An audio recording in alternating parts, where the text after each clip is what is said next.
بسم اللہ الرحمن الرحیم۔ السلام علیکم ورحمۃ اللہ وبرکاتہ۔ آج کی اس ویڈیو میں بات کریں گے خواب میں حضرت عزرائیل علیہ السلام کو دیکھنا۔ تو اس کی مختلف صورتیں ہیں۔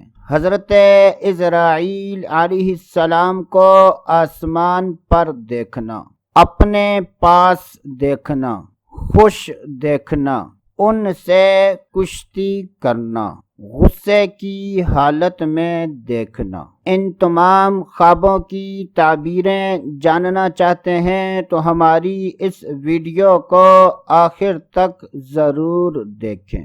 جب بھی خوابوں کی تعبیر بیان کی جائے اور اس میں مرد و عورت میں سے کسی کا ذکر نہ ہو تو اس سے مراد مرد و عورت دونوں ہیں۔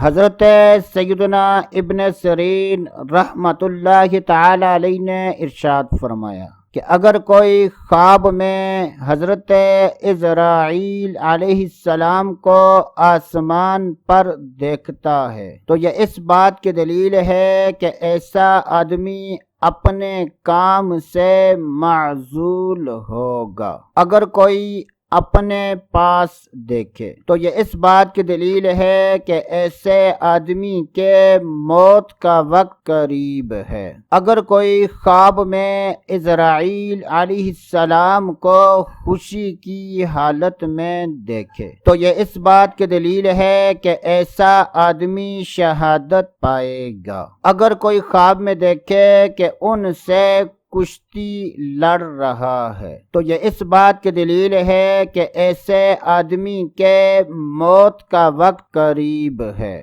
حضرت سیدنا جابر مغربی رحمۃ اللہ تعالی علیہ نے ارشاد فرمایا کہ اگر کوئی خواب میں عزرائیل علیہ السلام کو غصے اور جلال کی حالت میں دیکھے تو یہ اس بات کی دلیل ہے کہ ایسے آدمی کی موت خطرناک طریقے سے ہوگی۔ اللہ عز و جل سے دعا ہے کہ اللہ عز و جل ہمیں اچھے خواب دیکھنے، برے خوابوں سے بچنے کی توفیق عطا فرمائے۔ تو دوستو ابھی کے لیے اتنا ہی، اگلی ویڈیو تک اجازت، اللہ حافظ۔